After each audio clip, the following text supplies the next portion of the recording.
So in. And welcome back to another episode of the Ball Watchers podcast. I am your host, Evan Blust, alongside my co-host, Joseph Muto. Joseph, how are you doing today? I feel so good, dude. How are you?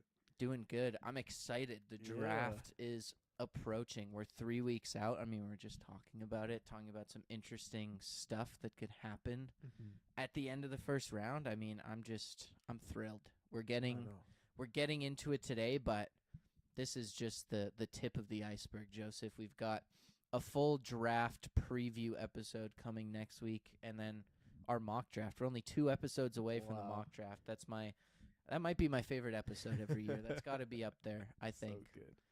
Because, I mean, the draft is just so exciting. There's not much else better. I think we talked – was that on the podcast? I think we talked about it on the podcast, the best 3 days of the year.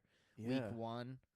Yeah, That's first day of free agency and the first day of the draft. Yeah. What, like, start, bench, cut. I feel like the draft day has got to be, like, the starter, to be honest. It's my favorite episode. And, like, you know what the funny thing is? We will probably get 4 picks, right, out of 32. Yeah. But that's the way it goes in mock drafts. You get so excited about Exactly. your mock draft, and then it's actual draft day, and you forget about it. And It's so Yeah, funny it's to fun. look back, man. Like, I keep track of all of my mock drafts because I write them down and I just have them in one document, and it's so funny to look back. Like the first one I made, 2021. I was 17, 18, Okay, something yeah. like that. It's just so fun to look back at this draft. Trevor Lawrence. It's beautiful. It's I had just Justin funny. Fields going to the Jets that year, too. Dang. And then Well, he ended up there eventually. yeah. Where did I have Justin Fields? Trying to look. I don't even know. Justin Fields to the Patriots. Oh, wow. That Because would've I been thought crazy. the 49ers would draft Mac Jones. Oh, They yeah. traded up, but that Everyone was the thought Trey that, Lance yeah. year. Oh, man. Micah Parsons to the Chargers. Just beautiful looking Fun at this, man. times. I'm trying to think. Some of these guys, Alex Leatherwood, a classic draft bust. But it's just fun to go back and look. Think of Yeah. what could have been, the bad picks, sometimes you feel a little stupid, but it's just fun. Yeah. It's a lot of fun. The one year that I'm the most hyped about is definitely that I got both Saints picks right in the same year, Chris Olave and Trevor Penning. Oh, wow. Not in the right order. I don't do trades, but still, I got them both. So That's cool.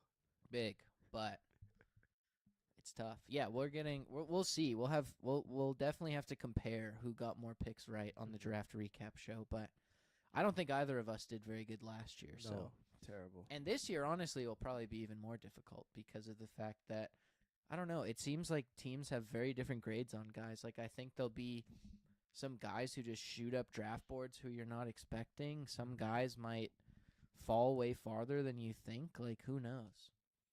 But it's also what's a real storyline and what's fake? Because like now I'm seeing Yeah. storylines of like people aren't as high on Ruben Bain, but is that just like they need something to talk about, or is that real? You know what I mean? The storylines are so dumb to me. I try not to follow it, and I just follow my instinct. Like last year, everyone Mhm. was like Travis Hunter's going to the Browns at 2. And everyone was sold on that, and then they trade out of the pick like last minute.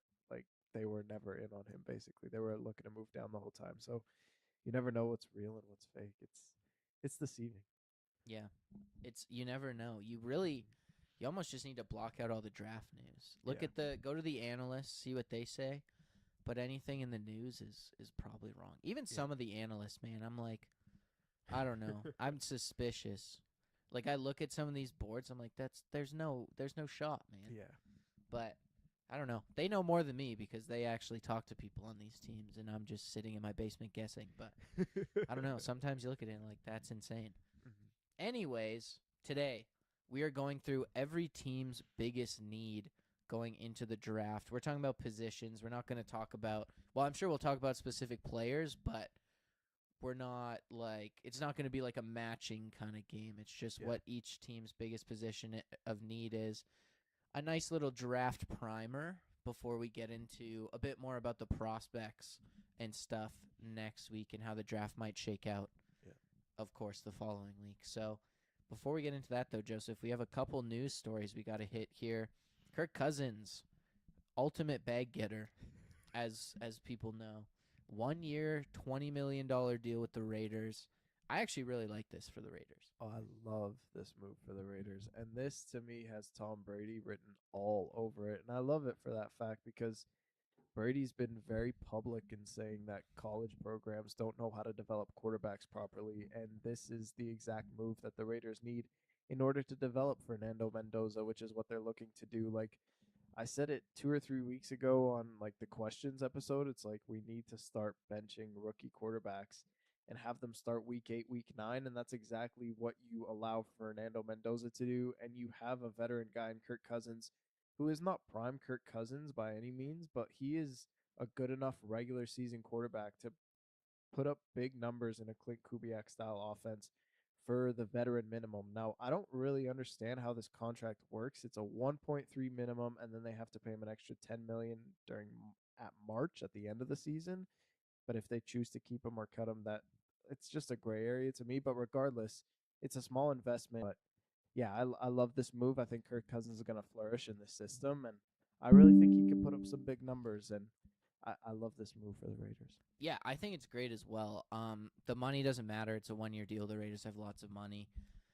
But this just gives you so much flexibility because I think the issue with a lot of these bad teams who draft quarterbacks is they don't have anyone else there who can at least like give you a chance to win games. Even if Mendoza starts the season, like if he sucks or it's the game isn't coming to him as easy as maybe you thought, you can bench him and put in Kirk Cousins and you're still going to be competitive. Like it just, you think of some of these other teams. I mean, when Zach Wilson wasn't able to play for the Jets, it was like Mike White or these guys who aren't really like established veteran quarterbacks who you can trust to be in the game and get you a win with your starter out. And I think that that's the biggest thing here. Like, I mean, you look to the Panthers. I mean, Bryce Young, I think, started the season for them in his rookie year, but then they benched him for Andy Dalton because he wasn't playing good, and they've done that at least one other time as well, I think last year, the year before. So it's not unreasonable, I think, to start Mendoza or bench him, whatever you decide, but if he's not playing well, you have Kirk Cousins, you have a guy who's at least going to be able to, like, play average to above average at the quarterback position. And I think you're right about the Clint Kubiak offense because it's very similar to the Shanahan offense, the Kevin O'Connell offense that Kirk Cousins has thrived in the past. He knows this system very well, and he's a type of quarterback that this system really works for. It's run first, it's play action passing, it's scheming guys open, and you just have to make the throw. You have to know where to throw the ball. Like, you know who's open on a play and just get it to that guy. So I like it from that perspective, and I just like taking the pressure off Mendoza because, like you said, I mean, it's just tough when you have to play your starter and they're playing terrible. They're not going to be good this year either. So taking the full pressure off Mendoza like this is a really good move for this Raiders team. Yeah, I love it. So smart. Yeah. And second here, Trayvon Walker signs a 4-year, $110 million extension with the Jaguars, and I also like this move a lot. Oh, man. We got to disagree. I know. I knew you would. I don't like it. He's a 3 technique defensive lineman. He's playing in the inside a little bit, and this is like a luxury item for the Jacksonville Jaguars. Like, I would have seen have him see out his rookie contract, and then, have a team like in desperate need of a defensive end. He's making Odafe Owe money, but like he's better than Odafe Owe. A little bit, yes, but I'm saying like the Commanders were in desperate need of a defensive end. If you're the Jacksonville Jaguars, you have Josh Hines-Allen that you can back on. Like, this is top tier, elite potential number 1 defensive end money for Trayvon Walker, but I think he's just comfortable in Jacksonville. He's just going to be a run stuffer, and to me, that's a luxury item. Like, I would have much rather them pay Devin Lloyd than pay Trayvon Walker because there are still a lot of holes on this Jacksonville Jaguars team that I see specifically on the defensive side of the ball, and I think this money could have went to other resources. Now, I'm not saying that Trayvon Walker is not valuable in this Jacksonville Jaguars type of deal, but I think that like there are other positions of need that they should have addressed before this, Trayvon Walker to me is more of a luxury item on a very, very good team, but he's getting paid money like he's going to be the savior defensive end, and that I just don't agree with. So I would have much rather them kept him for a year and have him move on and look towards other resources with this money. But he's still a good player, and they still had a good defense. So we'll see what happens. But I would have much rather them put the money elsewhere. I don't know. I really like this move. I definitely think it is tough when you look at it through the lens of, oh, you could have paid Devin Lloyd and maybe even ETN with this money, although I think losing ETN's less of a loss for this Jaguars team just because they do feel like they have something in Bishal Tootin. But yeah, it does look a little different with the loss of Devin Lloyd. But for me, I just think that Trayvon Walker is so crucial up front, and their defense isn't good. Like you said, there's these holes, but losing these kind of guys isn't going to fix those holes. And I mean, I think Trayvon Walker is also so important to this Jaguars team just because he allows Josh Hines Allen to really pin his ears back and go after the quarterback, because he's a guy on the other side who's going to be able to be a bit more responsible. He's going to eat double teams.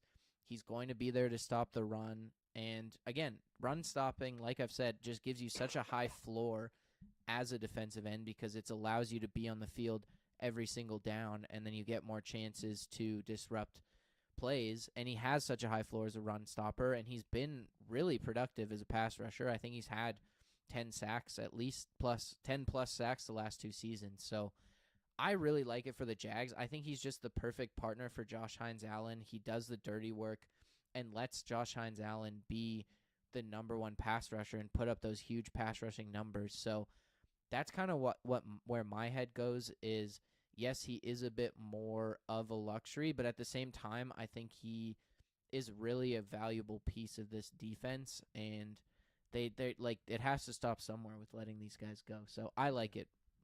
Yeah, I agree to a certain extent. It is very valuable. It's just it's high. It's high money. I Yeah, would have liked I to see mean them it's for not even less. that high anymore, man.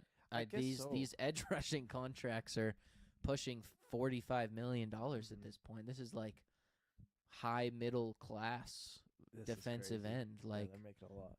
that's the tough part. It seems like a lot of money, but these Hmm. defensive end contracts have just exploded. But it is a lot. Congratulations, Trayvon Walker. Yeah. That's a big bag for you. All right, let's get into the meat and potatoes of this episode, Joseph. We're gonna go division by division. We kind of Okay. set it up in a way. I did a few divisions here, you did a few divisions. So we'll be jumping back and forth and we can talk through these, but we've got a lot of teams to get to. So let's get started here. We're going to go with the NFC West first. I did this division. Seahawks win this division. Their number one need right now, I think, is a cornerback. Obviously, you could argue running back is also a huge need, and I don't disagree, but I think on a value standpoint, I'd the cornerback is just more valuable of a position. Like they can get by with the guys they have right now, I'd say, and get by with someone they draft later in the draft, but I think cornerback is that number one position of need right now because yes, you have a guy like Nick Eamon-Wari, you have Devin Witherspoon, you have Josh Jobe, but they're just so thin. They don't have depth. It's not just necessarily that they need a starter, but they don't have depth. So I think that a cornerback is a huge position of need for this team. Yeah, 100%. And like you're looking for a cornerback too, because Witherspoon's gonna play more of an outside role now that you have Eamon Wari as your luxury slot piece. But you also might want to play Eamon-Wari at more of a strong safety position at Mhm. some point too, because you do also lose Kobe Bryant. So Yeah, 100%. So we'll see how it all shakes out. So you do need options if you're the Seahawks, and they only have 4 picks in this year's draft. First, a second, a third, and then a sixth, and that's it. So they need to hit. There's not a lot of depth at the running back, um, in the running back market, and with that second round pick, I think they can get a guy just as good as if they get a guy with that first round pick. So they have to hit on a corner, in my opinion, with that 32nd overall pick. There are a ton of corners out there, but there are a lot of corner needy teams ahead of them, yeah. especially in the first round. So is Colton Hood gonna be there? Is Avion Terrell gonna be there? Those are guys I would look to target if I'm the Seahawks, but I don't know if you can get those guys, and you definitely don't have the draft capital to trade up and leapfrog these other teams. So it's going to be very, very interesting to see what the Seahawks do. I think it has to be a corner with that first round pick and then a running back with that second round pick. And hopefully, luck is on their side and they can get one of those high end, like mid first, early second round picks with that 32nd overall pick. I think there's 3 or 4 guys that can be there. And if they can get at least one of them, I think that's great value for the Seahawks. Yeah, and I think there's some running backs in this draft too that I like in those middle rounds, like even rounds 3 to 4, like a Jonah Coleman out of Washington, who is he's a great pass blocker. He's a bit of a bowling ball, and I think is just a guy who can kind of fill the gap while Charbonnet returns from his ACL injury, along with some of those other guys that are there in George Holani and Kenny McIntosh.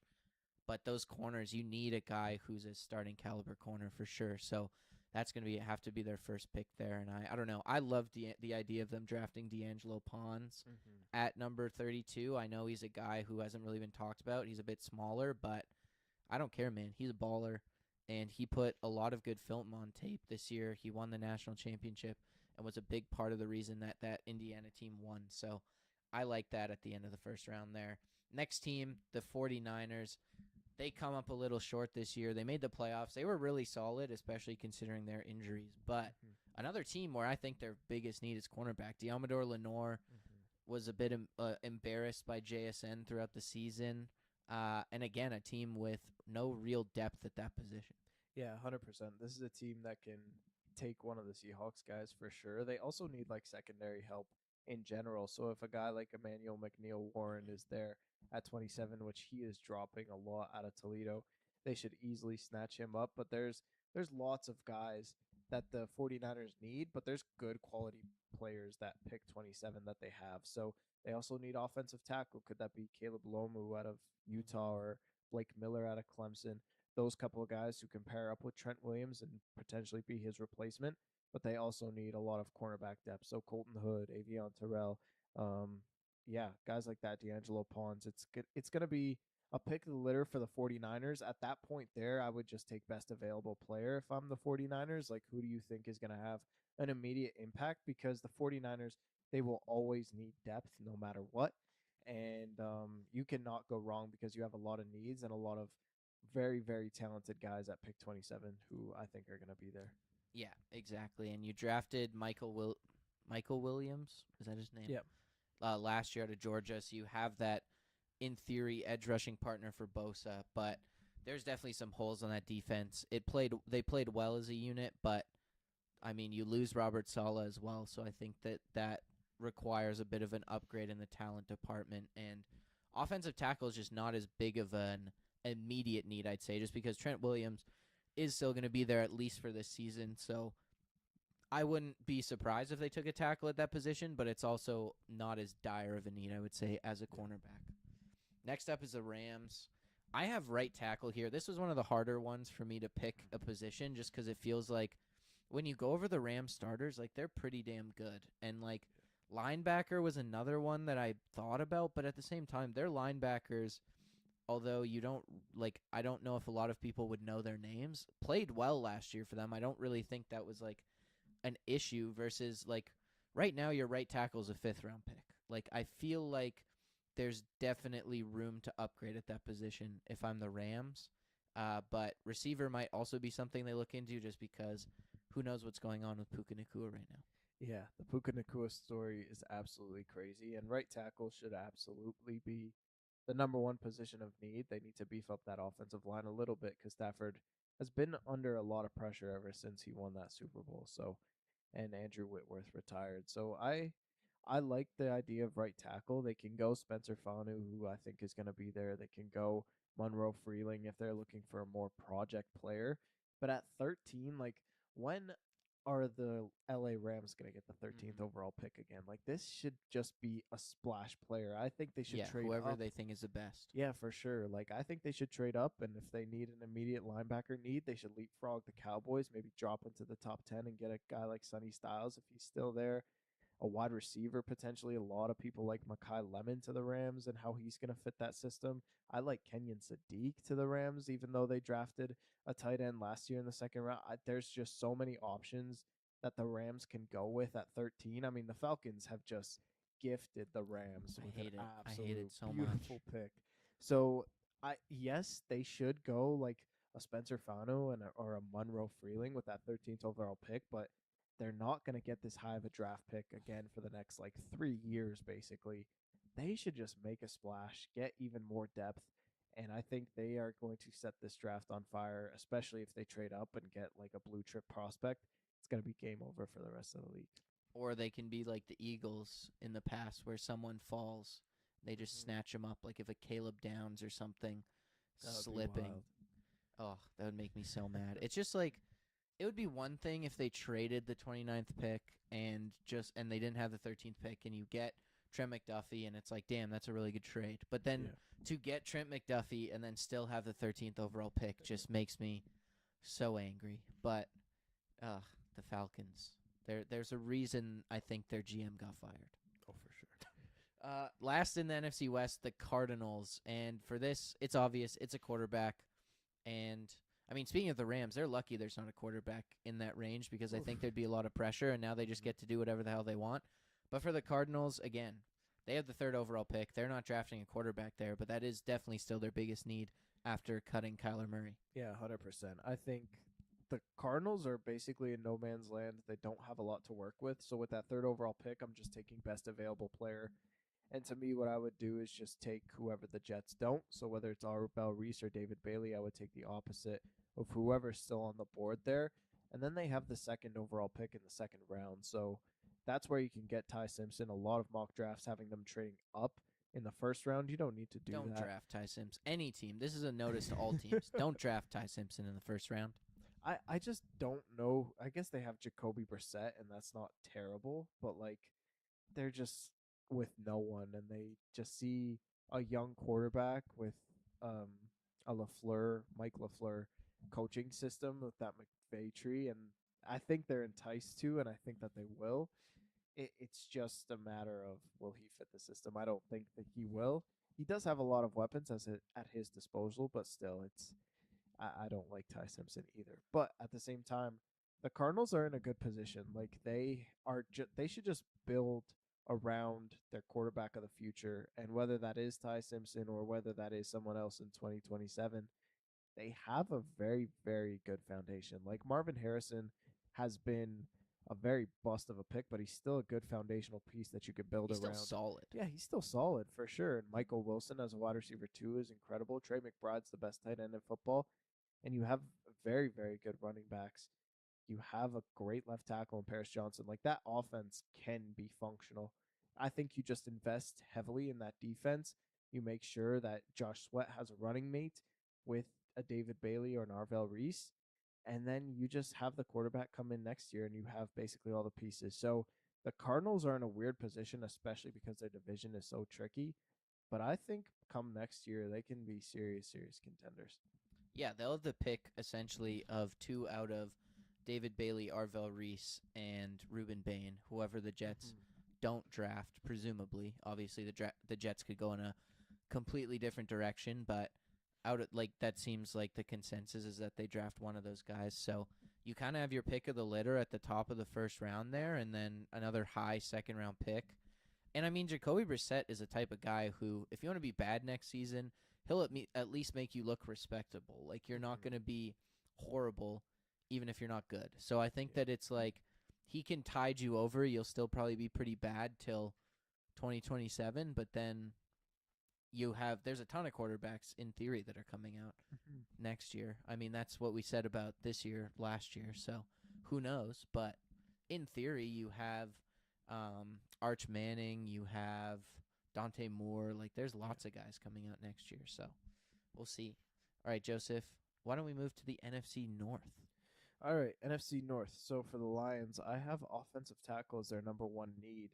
Just because outside of Panay Sewell, there's not really anyone on that offensive line or just offensive linemen in general. And defensively, I don't think they go with a defensive player just because, like, I don't think that they're going to go that route. So yeah, I think offensive tackle, that's what they want to do offensively. They want to run the football, and especially with um, David Montgomery not being there, a lot of honus is in on Jahmyr Gibbs with that run game. So I think that's their number one need for sure. Yeah, and I mean their identity is so centered around having that physical offensive line. They cut Taylor Decker, which leaves a huge hole at starting left tackle. I think I was listening to a podcast that said there's a chance he moves over to left tackle, but I mean you're still a starting tackle spot is open regardless of where Penei Sewell is playing. So yeah, they have a pretty good pick, I think, at 17. There'll be some guys there. Caden Proctor and Monroe Freeling are those kind of project guys, but could entice the Lions at that point. I mean, there's guys like Blake Miller, Caleb Lomu as well. Like, those are maybe closer to the end of the round, but you could end up getting those guys there too. So there's a lot of offensive tackles in that range that they could go after here. And, I mean, those other positions, like edge rusher, I think is the only other position that I could really see them drafting in the first round. But you still do have Aiden Hutchinson there versus a gaping hole at starter at one of the tackle positions. So I think tackle makes more sense and is a bit more of a dire need. And then when it comes to something like cornerback, they've just spent so many resources there that it's not worth it. So Yeah, exactly. I feel like it's got to be a tackle unless they go in just a completely different direction than what we're expecting. Yeah, they have project corners with Terrion Arnold and Ennis Rakestraw, and they have Brian Branch on the back end. I don't think you need a second like defensive end. You've already invested They also heavily. have DJ Reed. Yeah, exactly. Oh yeah, they signed DJ Reed a couple off seasons ago. So I think that offensive tackle is the perfect move for them. They had a disappointing offensive year last year. They have all the weapons. I think Caden Proctor is just a beautiful fit for this team. A very athletic tackle, which I think Dan Campbell absolutely loves. A mauler too. He's just massive. He's huge. So you could play him at guard if you absolutely need, but I think left tackle, or if you want to put him at right tackle and move Penei, I think either way, I just think Caden Proctor's the guy. I think Monroe Freeling might go ahead of 17, which I think is wild, but I think he will. And the other tackles, I think there's levels to it. I think Proctor's a bit better, and I really like that fit for the Lions. All right. Yeah. Packers. Packers, I have wide receiver. Now, this is always going to be the need. It's just because, like, there's not really. I could go corner here, but it's like you need a wide receiver. I don't care. Matthew Golden to me is a bust, and I think Dontavian Wicks is basically out the door. Jane Reed is a gadget player. Also very injury prone. 100%. And Christian Watson's a great player, but he's never on the field. So I think this is a wide receiver pick, and they don't have a first round pick this year. They traded it for Micah Parsons last year to the Cowboys, and their first pick is the 52nd pick in the second round. So will there be wide receivers there? Where do they go? I don't think this is a draft that the Packers are going to really care about all that much. What about interior defensive linemen? They traded away both of their guys. Okay. There's also potentially some need at edge there, trading away Rashawn Gary. So okay, that defensive I could see that as well. Especially at that 52nd pick, I feel like there's always just those big boys who aren't quite first round picks, but are just like road graders, space eater kind of guys who have a role on an NFL team, but aren't necessarily like flashy, that I could see the Packers taking at pick 52 just because you need something on the interior. And I think they're banking on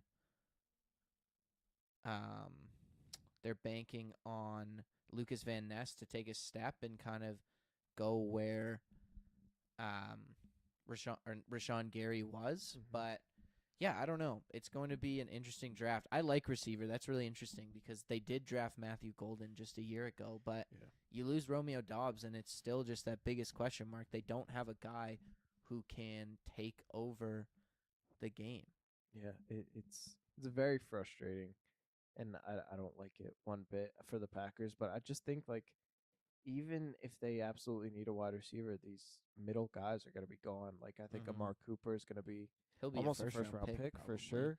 And then Casey Concepcion, I think he'll be in the back half of the first round, if not very early second. Denzel Boston is the guy that I kind of want to see the Packers draft, but they have no trading ground to go up and get him. So you just hope and pray that he's there, but he probably won't be. So It's gonna be really interesting to see. I like Peter Woods. Hopefully he can drop out of Clemson. I think he's a beast.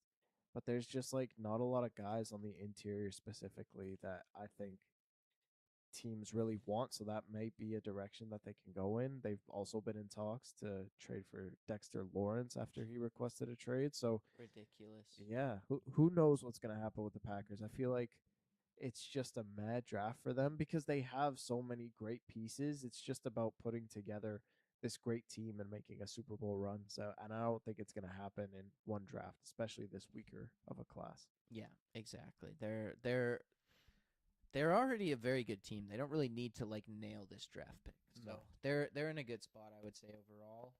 What about the Vikings? All right, I got middle linebacker just because I think that they have a pretty good secondary. They have a great defensive line, in my opinion, and then offensively, they have all the pieces. They have the quarterback. Running back, kind of, but you already have Jordan Mason there. I don't I like think, Jordan Mason yeah, I too. don't think there's a running back who is a significant upgrade in this class over Jordan Mason. So I think middle linebacker is the way to go, just the heart and soul of that defense for sure. Yeah, it's gonna be tough at that like as a first round pick there, but that middle of the second round, a guy like Jacob Rodriguez could be Yeah. something that they could be a guy that they look to. It's tough. It definitely has to be a defensive position. They've invested a lot in their offensive line. You signed Kyler Murray. You've got the offensive weapons, but it really is just that the defense. And they've spent another team that's invested a lot in the secondary, and it hasn't necessarily panned out. But yeah, that middle of the defense. I mean, they've been running back like Eric Kendricks at like 35 years old for the last like 4 years. I think safety is the only other position that I would consider just because Harrison Smith is retiring and also has not been all pro level Harrison Smith the last couple seasons. But yeah, middle linebacker is definitely just that heart and soul of the defense that they're kind of lacking at the moment. Yeah. And everyone and their grandmother has Dylan Thieneman going to the Vikings. Yep. So that, Including me yeah, at the moment. me too. But like, I don't know. I think CJ Allen is such a dog, and I would love him in a Vikings Yeah. uniform. I love CJ Allen. I think he should go way higher than if he doesn't get drafted in the first round. That'll make me quite upset. But I think Another he will guy be. can't get a read on. Yeah, really? No, I just don't know where he's going to go. It Yeah. seems like first round. Then Mhm. some people are like, this guy's not even a second round pick. It's like, don't even know what to do with him. I love CJ Allen. I think he's awesome. But yeah, the Vikings, they have such a great defense with Brian Flores still being there. I don't know how he's still there, but they should just take advantage of it, give him some more weapons to play with, and see where it goes from there. I like And it. the last team is the Chicago Bears, and I have them taking a defensive end as their number one need. It makes a lot of sense to me. I Yeah. think that there's a lot of positions you could choose on that defense. Defensive end does seem like the biggest and the most important.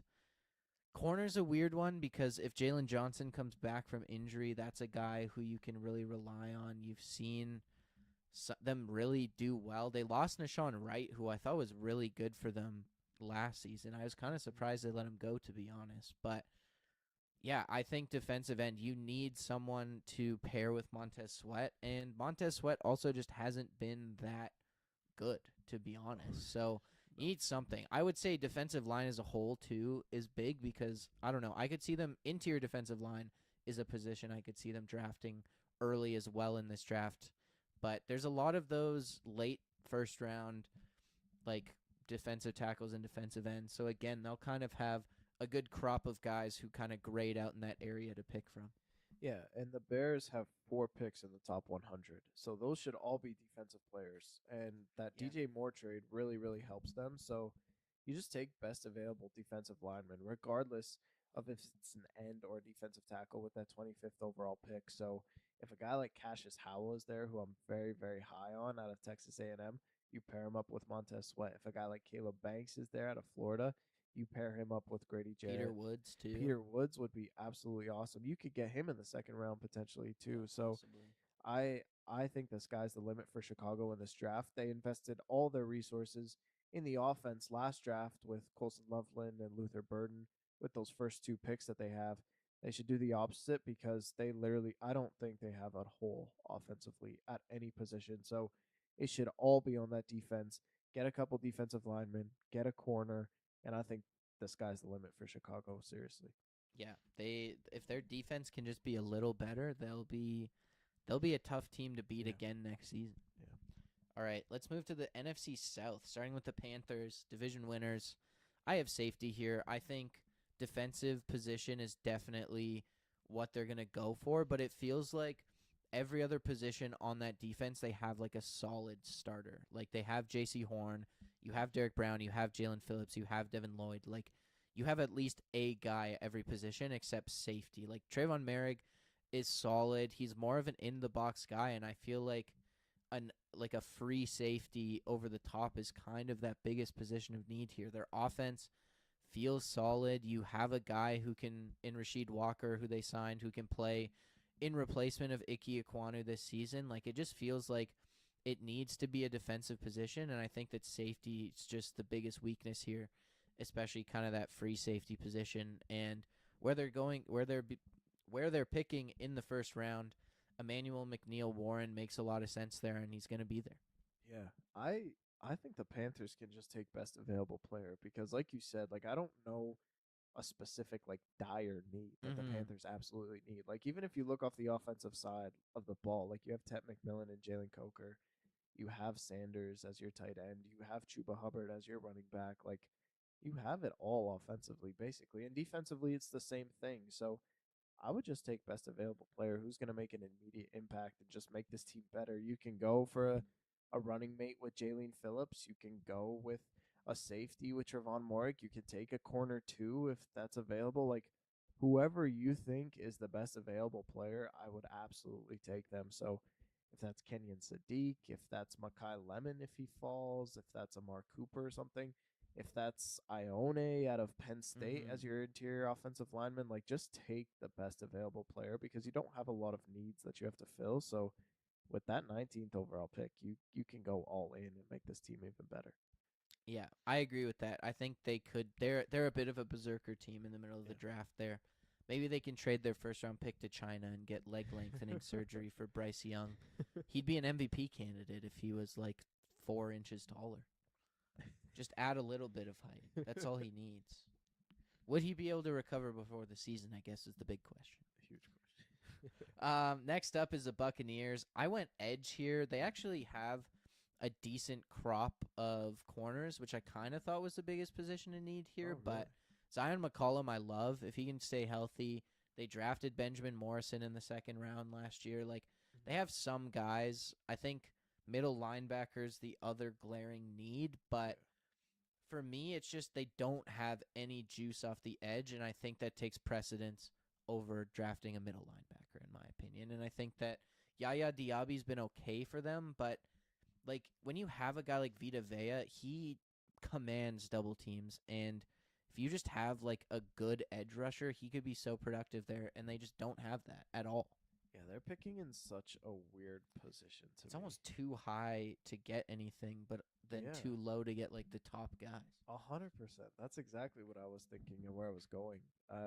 Yeah, you need an edge rusher, but you also need so many other things on the defensive side of the ball. Like you lost Jamel Dean, who's going to be your corner one. You have prospects, yes, but you don't really have any proven guys. I think to me, if the top two corners are still available in McCoy and Delane, I would take one of those guys over an edge rusher just because you are getting best available and you are somewhat filling a position of need because this whole defense absolutely sucks. But if those two guys are off the board, I prefer CJ Allen over these other guys, but I would take like a Keldrick Folk, Akeem Mesidor will be there. Cassius Howell, like I said earlier, or one of those three guys. It's a very weird position because you are missing out on the top three edge rushers at 15, but after the top three, there is a significant decrease that I don't think warrants a 15th overall pick. But you're gonna have to force your hand somewhere, and that's where you're gonna have to take your money. So if those two corners are still on the board, take them. But if not, I would go to a guy with the most upside. I agree. Saints. Wide receiver is what I have here. Outside of Chris Olave, this receiving core is crazy. Can you name me a Saints receiver other than Chris Olave? And not a tight end, not including tight ends. Jawan Johnson, we know. I don't know. Mason Tipton I don't is know who that listed is. as a starter. I think he had one game where he went for like 100 yards, but Yeah. not a guy. You know what I mean? Like, they need a receiver bad. And again, they're in the top 10, but I don't think there's a receiver feels like a weird draft pick for them in the top 10. Yeah. So I don't see them going there. But looking at that team, like, edge rusher is also a big need. I think they have a lot of needs in general. Like, they're not going to be – they just don't have top-level players anywhere on the or in a lot of positions on the roster. But I think with the way Tyler Shuck was playing, you need to get him another receiver here, and that's why it's their biggest need for me. Yeah. It's going to be a very tough pick at 8 just because I think Carnell Tate's going to be off the board. But even if he's still there, like, do you take him with the 8th overall wouldn't. pick? It's interesting. It's Makai Lemon? No, definitely not. I don't think Makai Lemon should be ahead of Jordan Tyson or Carnell Tate just because he's a little bit smaller and you basically know what you're getting with Lemon. You don't know what you're getting with the other two, and I think they have more potential. But I I don't know. I really like corner for the Saints. I think Caleb Downs should definitely be an option, but at the same time, like you are taking a safety when you have a bunch of other needs, and safety is not that high of a position of value in the NFL anymore. It's tough. I don't know what you do. I would take corner. I would take Mansour Delane. You have that connection with LSU, but I wouldn't be mad. I think the Saints can only get better with this pick, whether it is a wide receiver or a guy on the defensive side of the ball. I think if you just trust Kellen Moore, you trust Tyler Shuck, be like, we're just going to invest our resources into the defensive side of the football and make them salvageable at least. I think that's the way to go, but I wouldn't be mad at a wide receiver too, and I think that would make their offense even better and more explosive and very, very, very good. Yeah. I mean, they'll be drafting high in the second round, too. A guy like Denzel Boston could be someone they're interested in, but yeah, it's so tough at 8 because they're high enough where they will one of those blue chip guys will fall into their lap. It's just, do they take him or do they go based on need here? Because like Caleb Downs might be there, and yes, he's not a value necessarily the most valuable guy, but he might be the best player in this draft class. So can you really ignore that at pick 8? I don't know. And lastly, in the NFC South, the Falcons. I have defensive tackle here. They just drafted 2 first-round defensive ends. You still have A.J. Terrell, who I don't know what he is at this point, but he was good at one point. Yeah. They just need something in the middle here because, again, they just have no juice defensively. And that offense, I think, is going to be really good this year. I trust Kevin Stefanski to get the best out of Michael Penix, but the defense, especially up front, they don't have the aggression, especially up the middle. So I would go defensive tackle if I'm the Falcons as the biggest position of need. Yeah, I 100% agree. I think you need help on the defensive side of the football. Middle linebacker would also be one. Jacob Rodriguez in the second round they could potentially go for. But defensive tackle is a bigger need. I like Caden McDonald. I think he fits their system out of Ohio State up the middle with those 2 edge rushers, and he's going to take up a lot of bodies. He's a big guy. So he'll be there probably where they pick in the second. Yeah, 100%. So I think that's a great pick for them. But yeah, the offense is gonna make itself out. You don't need to take a defensive you don't need to take an offensive player with that second round pick.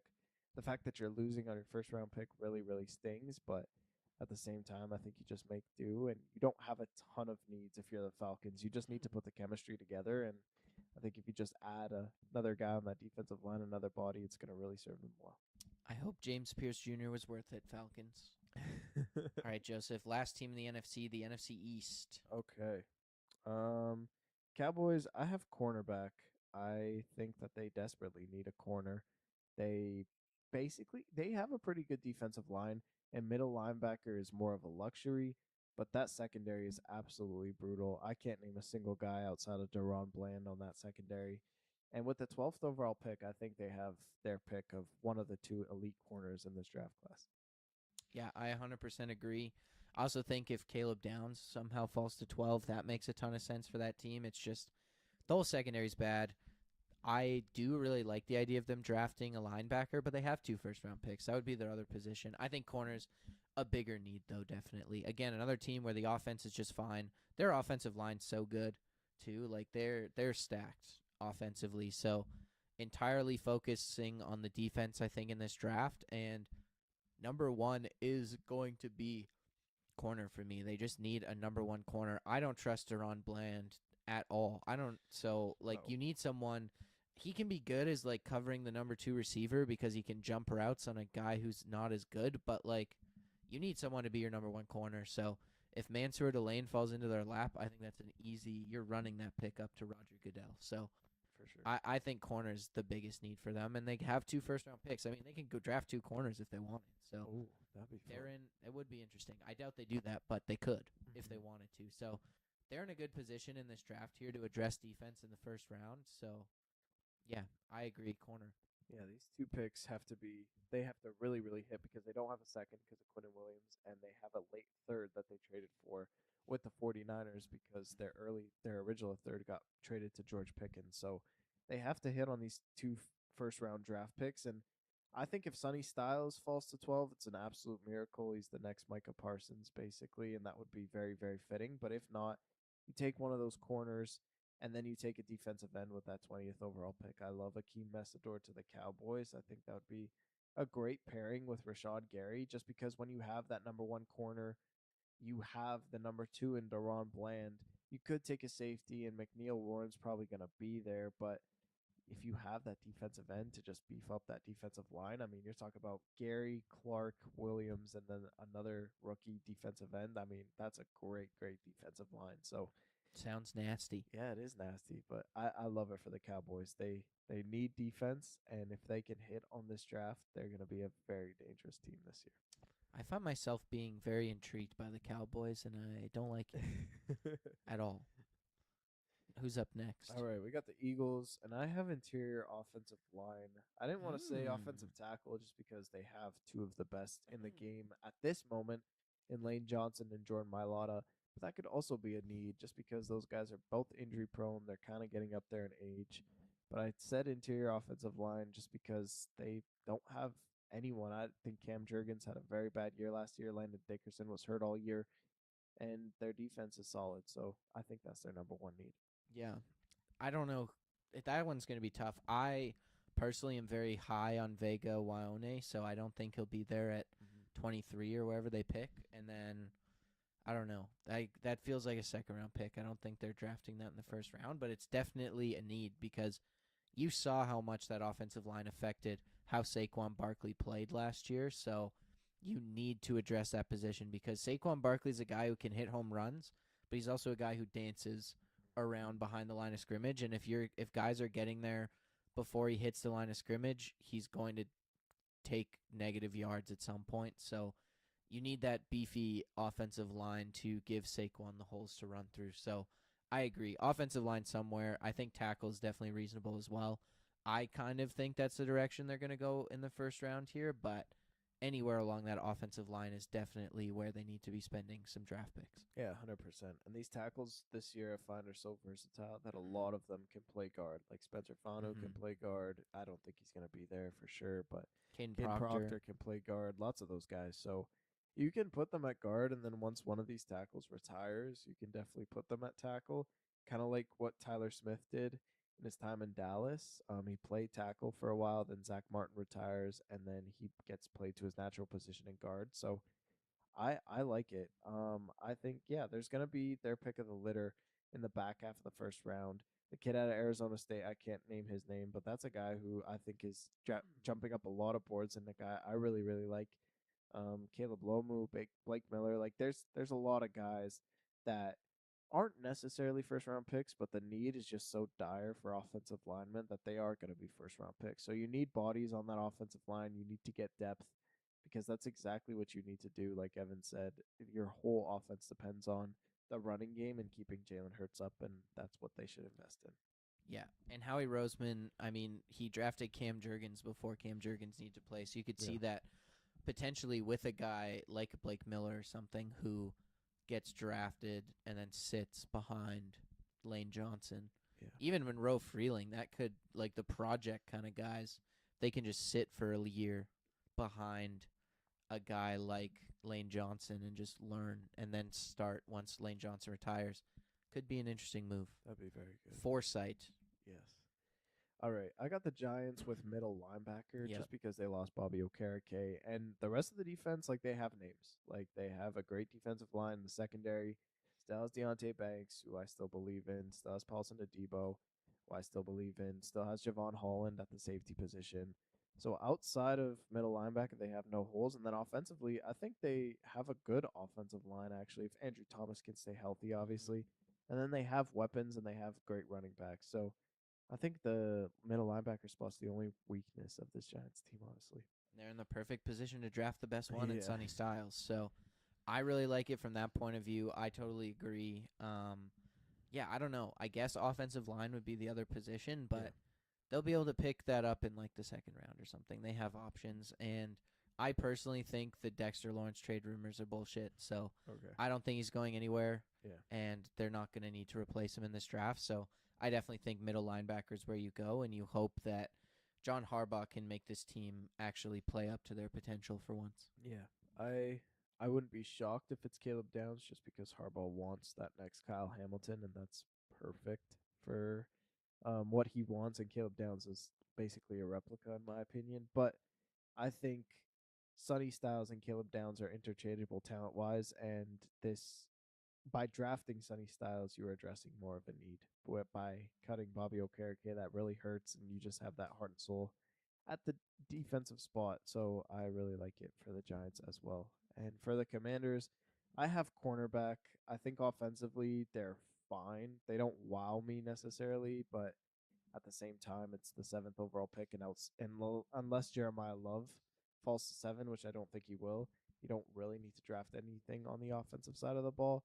Defensively is where you have your biggest concerns, and I think that secondary is absolutely terrible. So that's my number one concern. Yeah, I agree. I think corner Mike Sainris still is a solid like slot guy, but he's too small to reliably play on the outside.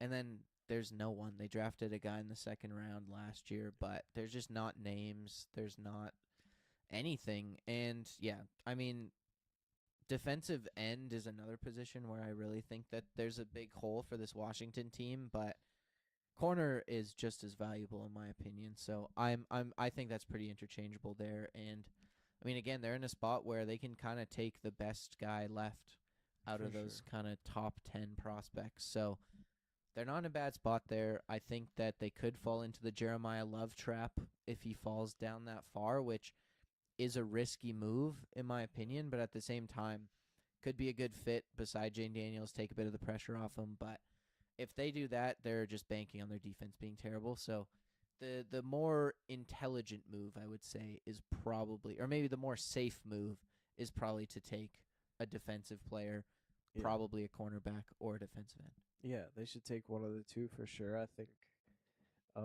defensive end is more enticing just because I think Ruben Bain is probably going to be there and he's the best available player over the two corners that are supposed to be high in this draft. And yeah, if Jeremiah Love's there, I don't think it's the worst thing in the world. The defense is going to be bad regardless of the pick for True. the Washington Commanders. So, I mean, why not? But at the same time, you have Dan Quinn as your head coach. I think he's going to take a defensive player, and it'll probably be Ruben Bain.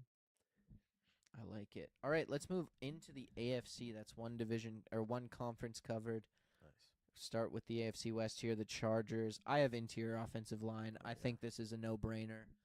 Obviously, their left tackles are both great if they can stay on the field, and I just hope they can because I feel bad for Justin Herbert, to be honest. But their defense was really solid. I think they managed, or they re-signed Khalil Mack. You still have Tui Pelotu.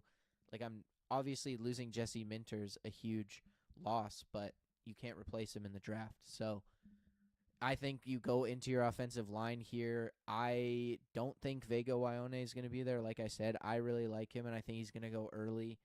I think a team we'll talk about later in Baltimore is just primed to take this guy because they lost Tyler Linderbaum, and they need some help along that interior offensive line as well, and they have an earlier pick. So I don't know who the Chargers take in that range as an interior offensive lineman. That's probably something that they'll have to address a bit later in the draft, but they're again just in that mushy middle where they can take best player available. They could take a receiver if they wanted. They could take a corner. They could get funky here. Yeah, they could get really, really funky just because like they sort of addressed interior offensive linemen in the off season. Now it wasn't great, and probably a rookie would be better than Yeah. those guys. But at the same time, Ione's not going to be there. The kid out of Oregon is not too bad, but I don't think he's worth a first round pick or where they're drafting. So I would just invest in the defense. You are losing Jesse Minter, and there's not a lot of star players on that defensive side of the ball outside of Derwin James, in my opinion. And Tuipulotu's getting there, but he's slowly getting there. So I think just investing in that defense, like CJ Allen would be perfect for that team, Yeah. in my opinion. I think he really fits their style, and what he brings as a leader is second to none. So I like them going defense because you have Mike McDaniels there, you have Justin Herbert. I think the offensive line is going to be injured regardless of if you draft one in the first round or I not. hope not. But like just bank on that defense a little bit, beef it up, and make sure that the Jesse Minter loss isn't as bad as people are anticipating for this team. Yeah. Chiefs, cornerback, another no-brainer. You lose both of your starting cornerbacks to the Rams. Tackle is another one that I'm interested in, but they also drafted a few tackles in the last couple years where I think that you at least can give those guys a chance. Kingsley Sua Matea or whatever. I think he was playing guard, but he was a tackle when he was drafted. Obviously, Josh Simmons, if he's healthy, might be the next guy at left tackle. So they have people they can try out at those positions right now, but corner is, I mean, you lost an all-pro at corner, so you got to replace that. I think they're in a prime position to get one of those top two guys, Joseph, in a Mansour Delane or a Jermod McCoy. Maybe it makes more sense to get a tackle at that spot, but I think in terms of need, cornerback is more of a dire need, even if they do decide to address that position later in the draft. Yeah.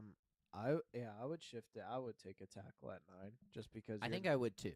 Your number one investment is Mahomes, and at the same time, like there's a lot more depth at corner than there is offensive tackle. So we're talking like Maui Goa and Spencer Fanu at 9, compared if you take Delane, and then you have to deal with like Blake Miller, and that's like not as enticing. But if you take a Maui Goa, who is the best offensive tackle and best offensive lineman in this draft class, you pair him up with Josh Simmons. That's a very, very good foundation. You already have Creed Humphrey up the middle.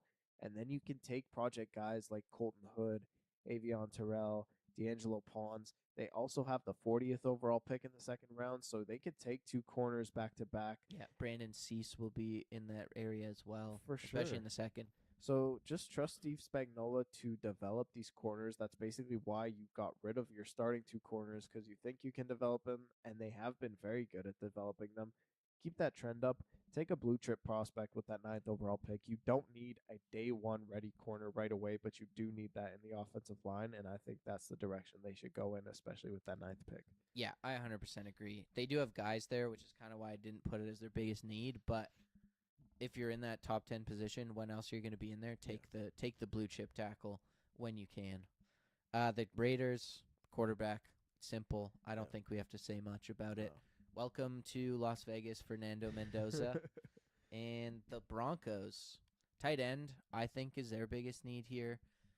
They're interesting, man. They're stacked. I guess maybe linebacker, but I personally thought Justin Shenad played fantastic last year. They re-signed him. Alex Singleton's been solid for them for many years here.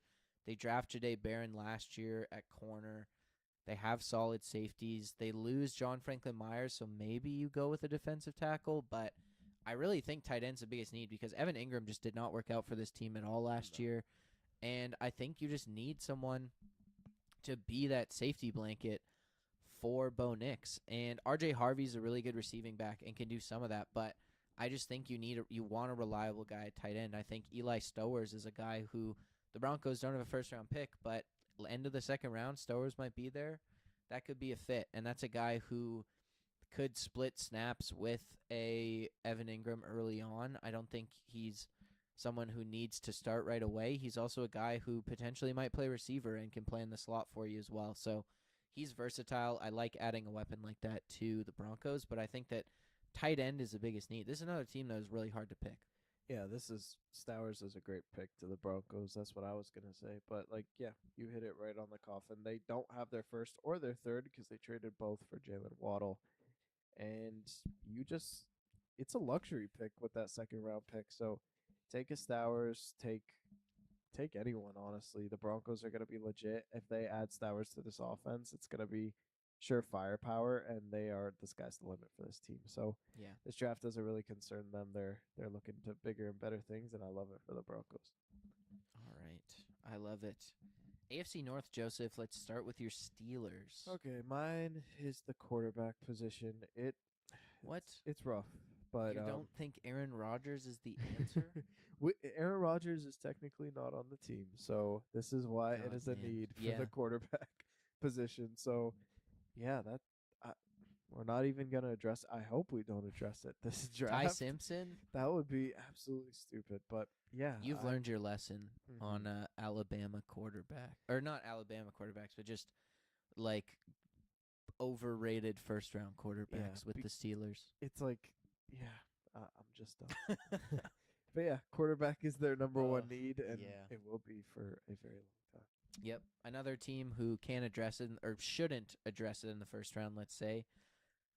But it is something to look at. I mean, you have a guy like Will Howard who's an interesting developmental prospect, but who knows? Maybe a Garrett Nussmeier, a Cade Klubnik, a Drew Aller, they take a flyer on and hope that a guy like Aaron Rodgers comes back because, again, they have. This is the exact same thing as last year, and it's on Aaron Rodgers. I don't really blame the Steelers because Aaron Rodgers is just an asshole and wants his time in the sun, so he'll drag this out till after the draft when all the hype dies down, and then he'll get his 1 week of what is Aaron Rodgers gonna do? But oh my God, it's painful. I don't care, but if he doesn't come back, there's nothing left. Kirk Cousins to the Raiders now, there's no one out there. So fingers crossed, I guess, or maybe Will Howard or Drew Aller might be starting for the Steelers team.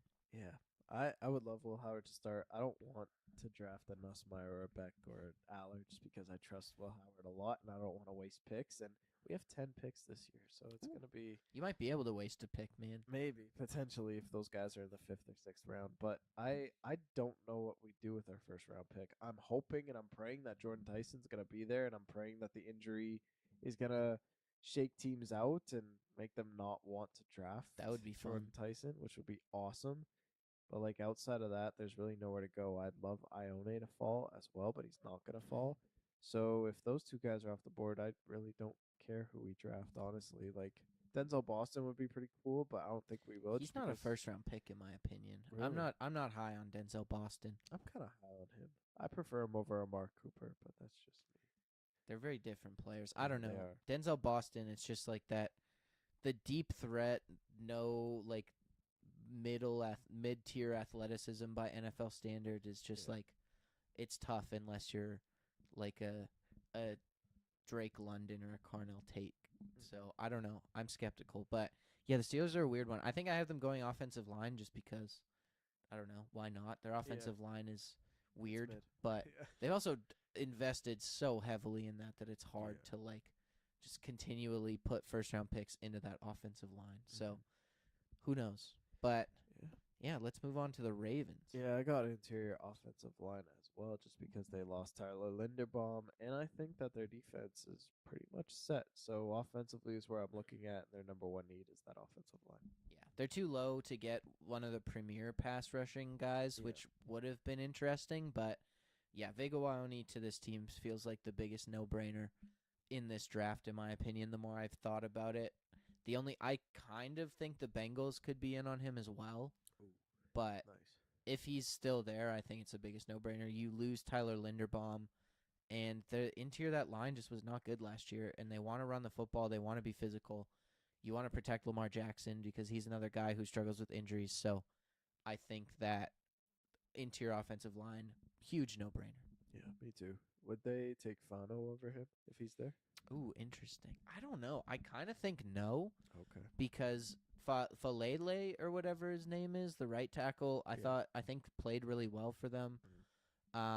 Voorhees, I think, has also played really well at that other guard position, but I also just think that some people think that Vega Waune is the best offensive lineman in this draft, Yeah. and I so could see good. the Ravens having that opinion. He is. He's a monster, man. He's so big and physical, and they have decent tackles. Like you might as well take like Spencer Fano's almost a tweener where it's like he could play guard, he Yeah. could play tackle. Why not get the best guard? You know what I mean? I So like it. that feels like a no-brainer to me. But Fano could happen as well. I like it.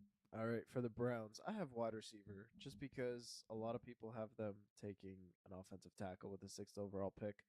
I like a blue chip prospect at the wide receiver position. I think Jerry Judy is okay, but they need a number 2 in order to develop Shader Sanders, and they invested so much free agency wise into that offensive line.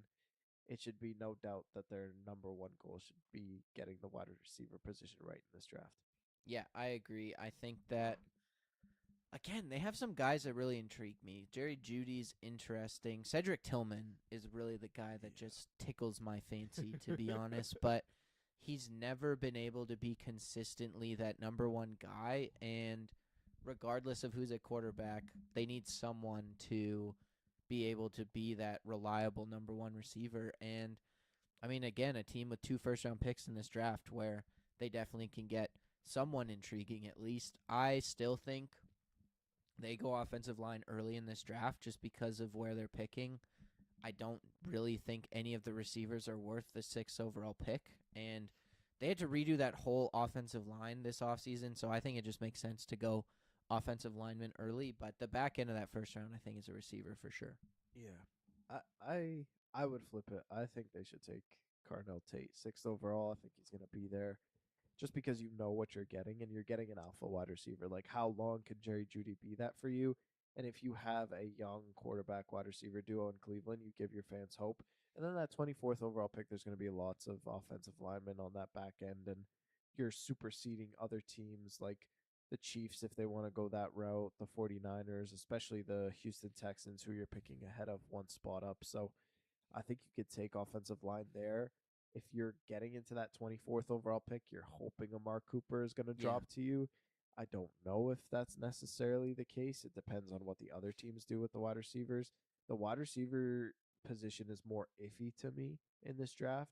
They could be taken a lot higher than 24th. I wouldn't risk it. I would take the best available wide receiver and then look to your offensive lineman and see, because you already have the offensive line in place. It's dysfunctional because they have no chemistry, but you have the bodies. I think you just add one more, you know, type of guy who's going to be your 6th offensive lineman potentially this year and see what you have from there.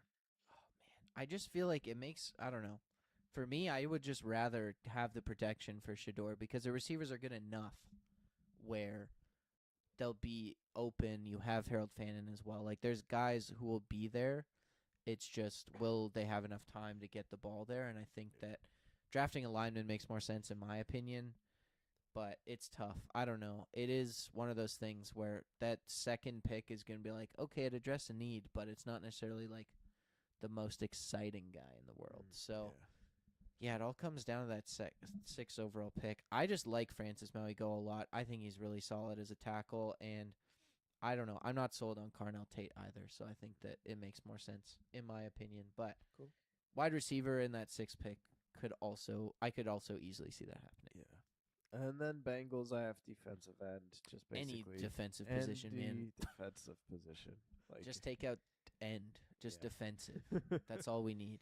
Yeah, they should just take best available because I don't think the top 3 edge rushers are going to be there. So after that, if Caleb Downs is there, he's going to rot there, but you have to Delane. take him. Yeah.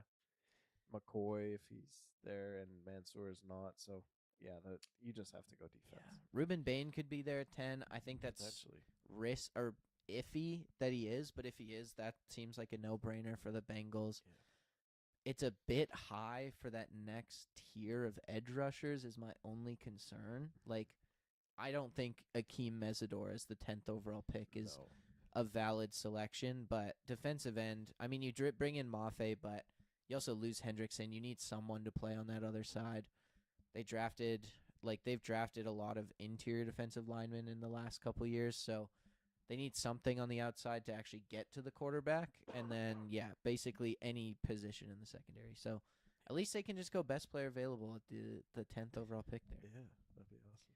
All right, next up, the AFC South, starting with the Jaguars. Middle linebacker for me is the biggest one here. There's a large void where Devin Lloyd used to be, and I think that it needs to be filled. I don't know, another weird team where it was like kind of hard to choose, where it's just like, everyone's fine. Safety maybe as well, but they drafted a guy last year. I don't know. It's really tough. I think middle linebacker though, like Devin Lloyd was so crucial to their success last year. You got to find someone to replace it. Another team without a first round pick, but I don't know. A Jacob Rodriguez in the second round could be someone they choose to select. Yeah, that'd be really, really good. Jacksonville's so weird to me, man. They have 3 third-round picks, and those should mostly be defensive players. They should be trading those third round picks to move up in the draft. Move up in the draft, get a first-round pick or a potentially. second, just another second. For sure. But I don't know what the Jaguars do, dude. They have a mid-offensive line. Their offense is pretty good, so I wouldn't invest much in there. Then the defense, like, I don't know what you do. Middle linebacker, corner. Yeah, they just re-signed their left tackle too, where it's like, I don't think you're you're not drafting that. Oh. Like, they shouldn't be good. This is the thing. Such a weird it's like, team. I don't think they're good, but then they are good. So then I don't know. I don't understand that team. I just can't do it. The Colts, I put edge rusher here as well. Yeah. You lose Kwity Paye, and I mean they just have never really had a dominant edge rusher. Latu is still kind of getting it going, and it just feels like another guy who is going to cap out at 10 sacks here. So need some more juice at the edge rusher position. They've invested a lot in the secondary in the last couple years, and I think that offensively at receiver, I really like Josh Downs. You just paid Alec Pierce a ton of money. Their offensive line was shockingly good last year. Jonathan Taylor is great, obviously. So, yeah, I don't know, edge rusher. You need someone in there to give them some juice. 100%. They need a good defensive line. They haven't had one in such a long time, so they desperately need one. DeForest Buckner is kind of old, kind of injured, and he's not even an edge either, too. Yeah, he's defensive tackle, so you definitely need a defensive end and a better defensive line for sure. That should be their number one need. They don't have a first round pick though, so it's gonna be tough to do. Yeah, I don't know what that team is like either. They're just like weird. This whole AFC South is weird, man. They all have like large flaws or just like weird things. Like the Jaguars, their defense looks terrible on paper, but it was good.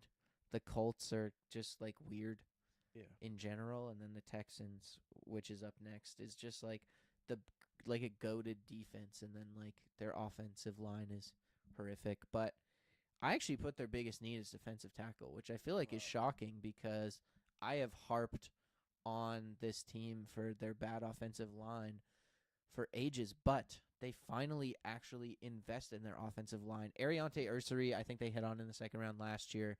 You bring in Braden Smith at right tackle, who has struggled in the last couple years, but is a guy who has been a solid starter in the past, and I think is like worth taking a flyer on.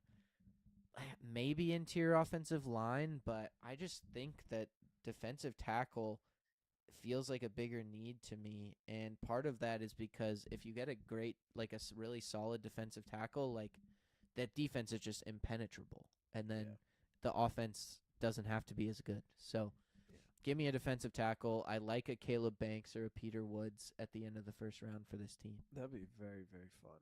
And like they have the 42nd overall pick in the second round, so that's pretty high. They have 2 second-round picks as well, so they can like get an interior offensive lineman, one of those 2 second-rounders as well.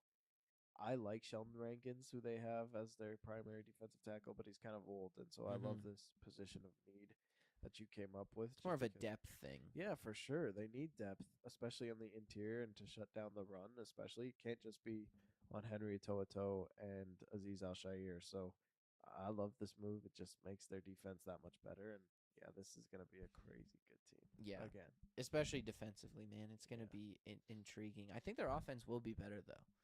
Running back's also intriguing for me. That's another position where you could say, just because it's like... You don't like David Montgomery? David Montgomery, I guess. But, like, as a number one back I don't mind is it. questionable. I don't know. I like David Montgomery, but it also just feels like he played such a good role on the Lions. You know what I mean? And I mean he could be better, but I don't think it's out of the question to pair him up with someone. Yeah. Can he be a bell cow back is the question, I think. But I do like David Montgomery. He's very fun to watch, so I would not be mad at it. And I think with David Montgomery there, it's not the biggest need. No. Next up, last in this division, the Titans. Offensive tackle, honestly, because you drafted Skoronski early a couple years ago, moved him to guard. Yeah. You paid Dan Moore an absurd amount of money, and he's not very good. So draft a tackle. I don't think they do it at number 4. They could, but they won't. So, I mean, Jeremiah Love makes a ton of sense, and if not, I think you go edge rusher here just because you want someone to pair with Jeffrey Simmons. But yeah, I don't know. It just the tackle position. I think you want to shore up that offensive line for Cam Ward. He's definitely a guy who can make plays out of structure and on the run, but you don't necessarily want him doing that all the time. So, yeah, offensive tackle, wide receivers, the other obvious one here. They just have nothing there really. But again, 4 seems high for a receiver in this draft. So, I don't know. They're interesting. They definitely still have a lot of holes. They have their pick of the litter for sure. And I mean, you drafted J.C. Latham a couple years ago, who you could put at right tackle, and you've invested so much in Dan Moore already. It's not like you're gonna replace him. Yeah. So, it's either Edge or Jeremiah Love to me. I think, and they've sort of addressed it with Jermaine Johnson and Wandell Robinson. Exactly. So I think you could just go Jeremiah Love. I think that should be the pick, and I think it suits what Brian Dable wants to do in that offense with Cam Ward and just giving him another piece. Like, you have the offensive line to do it, you have the weapons around Cam Ward to do it, and it's not like you need a Carnell Tate or a Jordan Tyson to come in there and just make Cam Ward better. He's going to make these wide receivers around him better. So give him a run game. Why not? Let's make this offense explosive. And I think 4 is the perfect opportunity for Tennessee to get a running back. And Robert Sala's going to make good edge rushers regardless. And you have a great defensive line already, in my opinion. So why not? Let's go for it. If Kenyon Sadiq falls past the Panthers, they should trade back into the first round. Ooh, let's see their picks. They have the 3rd overall pick in the 2nd round, and they have the 2nd overall pick in the 3rd round. They could use that for sure. And it's not going to be that expensive to trade back up into the end of the first round. Don't do something stupid like the Falcons and trade a first round pick, but if Kenyon Sadiq's still there, like trade for like 27, let's say, just before the Chiefs. That'd be wild. And draft Kenyon Sadiq. I don't know. If the Panthers don't draft him, I don't know where he goes in the first round until the end. So wow, could be fun. That's true. And I think that's the best receiving option that's going to be available at that point. So I don't know. It's intriguing. Wide receiver is another position for the Titans where I'm like, you have Robinson, but outside of that, I'm like, I don't know.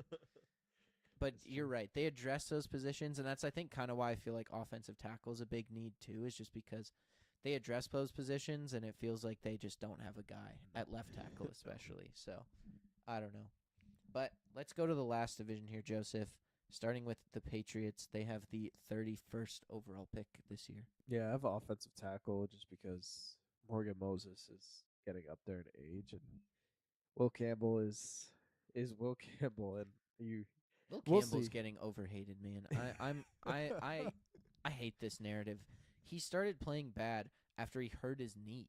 Like, he was playing injured for so long, and then it's like everyone's like, "Oh, this guy sucked the whole year," and up until the knee injury, everyone's like, "Oh, he's playing so good." Like, it's just ridiculous. He was injured. Makes sense. But that right side is kind of lackluster, and I just don't see any other hole really on this team. Defensively, they're elite. Linebacker, maybe. Linebacker, I love Robert Spillane. I think he's a good linebacker. I think he does a good job for them. He looks like Jason Statham. He does. He does look like Jason Statham. But yeah, wide receivers, I think they're good. They re-signed Romeo Dobbs. They have Pop Douglas. They have Kayshon Boutte as their number 2 wide receiver. Like, I think they're good. They drafted Kyle Williams. There's no point in really getting another one with that 31st overall pick. I would just get another offensive lineman just because you have Morgan Moses, who is so old. I think you just need his replacement basically, and then you should be good from there. Like get this offensive line beefed up a little bit, protect Drake May, and just let him do his thing. Yeah, I agree. I think beefing up that offensive line is critical. I mean, even outside of Will Campbell, like the guard positions aren't like sure. And Yeah. Elijah Vera Tucker is a good player, but can you rely on him necessarily to be healthy next season? I don't know. So getting some more depth at that position makes a ton of sense. And you're right, they're not thin at a lot of other positions. So I think that is the biggest position there for sure. Yeah. Okay. I got the Bills, just secondary in general, whether it's Yeah. safety or corner. They addressed the wide receiver need with DJ Moore, which I think was huge. It was a great trade for them. So now it's just basically a secondary pick. You drafted Maxwell Harrison last year in the first round, and I think they have to go back to that with that first round pick as well. Yeah, it's tough. I think edge rusher is a big one as well. Like Von Miller, Joey Bosa, they've been filling that position with veterans. Bradley Chubb now too. Like they could get another one, but again, you have Bradley Chubb and Greg Rousseau. That's not terrible. So I think secondary is the way to go, especially after they lost Teron Johnson this offseason too. So yes, they need something there outside of just Maxwell Hairston. Cole Bishop was also really solid for them last season, but yeah, something. If Emmanuel McNeil Warren's still there, that could be a guy they go after. Sure. Like, yeah, Colton Hood, Avion Terrell. There's a lot of teams in the last, 8 picks that need corners. Yes. It's going to be – there could be some movement there if teams try to get ahead of this run. Yeah, I agree. It's going to be tough for the Seahawks. I know. That's why they're going to go with Pons, man. I hope so. Because there's no one – they're like no one else is gonna take him, I don't think. But he fits them, yeah. I think. I got the Dolphins taking wide receiver. Honestly, this whole team is a need for the draft. They literally have nothing, but at least they have some promise on the defensive side of the ball with a couple prospects, but their wide receivers, Malik Washington is their number one. They definitely need to address that with either the 11th pick or the 30th pick. Or both. Or both, yeah. Why not? Yeah, I don't know who they would take at 11. I think Jordan Tyson fits this team better than Mekhi Lemon does, but I genuinely don't know what they do with the 11th or the 30th overall pick, if I'm being honest. Jordan Tyson's interesting because there's a little less pressure, I think, for him to, one, come out of the gates hot, and also, if he is hurt, I think that because the Dolphins are so bad and going to be so bad next year, they can just sit him and let him heal for longer, right? Like, if he is injured and doesn't play till week 7 or 8, no one's really going to care because he's not going to be winning them games, right? So I like that fit a lot. I also think Jordan Tyson might be the highest upside receiver out of these guys, and the injury's dragging him down, but there's only so far he can go. So I like that for the Dolphins. I think receiver is 100% where you go here. I mean, you lose 2 guys who are all-pro level receivers this offseason, so receiver makes a lot of sense. Yeah. And then the last pick for the Jets, defensive end. This is a team who also needs a ton, but they have a lot of draft capital. They have 2 first-round picks. They have the first overall pick in the second round, and then they have the 42nd overall pick in the second round. So lots of possible options for this team and where they can go. Yeah, I like defensive end as well, especially after losing Jermaine Johnson. Yeah. It makes a lot of sense. Will McDonald is also just very slight and slender. You need a bit more of power at that position, I think. The 16th pick, I mean, if Akeem Mesidor's there, that doesn't sound like a bad option. Yeah, I don't know. There's going to be lots of guys at the end of the first round that fall into the start of the second as well. So they'll be able to beef up that defense, but it's going to be more defensive positions, I think. I think that's where Aaron Glenn's going to want to focus this draft if I am, just from what I've seen. Even looking at their free agency, they signed a lot of guys on that defense side of the ball, but I think it's just they're recreating that defense from the top down, basically. For sure. It has to be defensive end. I think Aaron Glenn is out the door mid-season, if not end of season. Spicy. Unfortunately. So it's just a matter of building up your team for next year. So, yeah, I think I think Arvell Reese should be the pick at number 2. I Yeah. prefer him over David Bailey.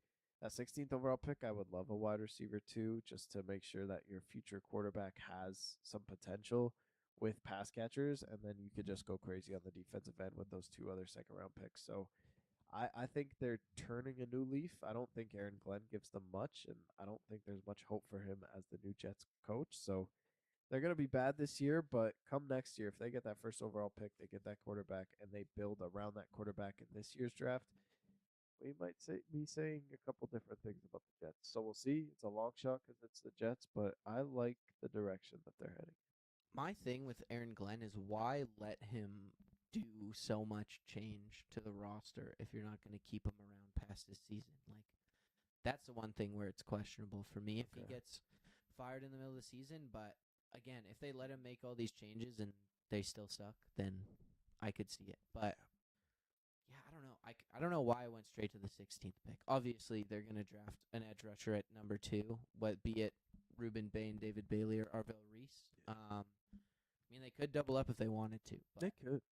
Receiver also makes a lot of sense because Garrett Wilson needs something, man. Yeah. So I could see receiver as well. But that does it for this episode of the Ball Watchers podcast. Thank you so much for listening. We will be back next week with our draft preview. Stay tuned for that. We're not that far away, Joseph.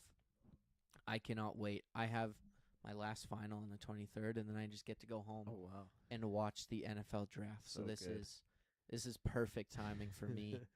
Yeah, make sure you follow us on Instagram and TikTok at BallWatchersPod and subscribe to our YouTube as well. We stream all the episodes over there as well. So make sure you subscribe to that at Ball Watchers, and we'll be back next week with another episode. Stay up, Ball Watchers.